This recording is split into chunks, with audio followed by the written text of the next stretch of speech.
ప్రస్తుతం ధృవ cinema shooting లో బాగా బిజీగా ఉన్న రామ్ చరణ్ ఇప్పుడు సడన్ గా కొత్త ట్విస్ట్ ఇచ్చాడు. ఒక ప్రక్కన తన సినిమా షూటింగ్ లో పాల్గొంటూనే మనోడు తన తొలి డైరెక్షన్ వెంచర్ గురించి కూడా కేర్ తీసుకుంటున్నాడని తెలుస్తోంది. అదిగో ఈ రోజు సరదాగా ఒకసారి అసలు డాడ్ సినిమా షూటింగ్ స్పాట్ లో ఏం జరుగుతోందో చూడటానికి నిర్మాత గారు సెట్ కొచ్చారు. వివి వినాయక్ డైరెక్షన్ లో మెగాస్టార్ చిరంజీవి 150వ సినిమా షూటింగ్ జరుగుతున్న సంగతి తెలిసిందే.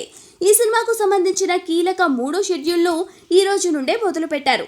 ఆల్రెడీ సినిమాటోగ్రఫర్ రత్నవేలు, అలాగే చిత్ర ఆర్ట్ డైరెక్టర్ తోటాతరణి గత కొన్ని రోజులుగా కష్టపడి రూపొందించిన ఒక సెట్ లో ఇప్పుడు చిత్రీకరణ మొదలైంది.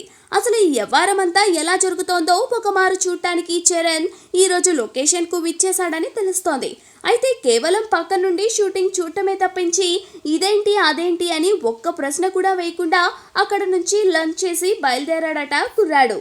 శరవేగంగా 150వ చిత్రాన్ని రూపొందిస్తున్న తీరును చూస్తుంటే మనోళ్ళు సంక్రాంతి 2017 డేట్ ను అస్సలు మిస్ అయ్యేలా లేరు.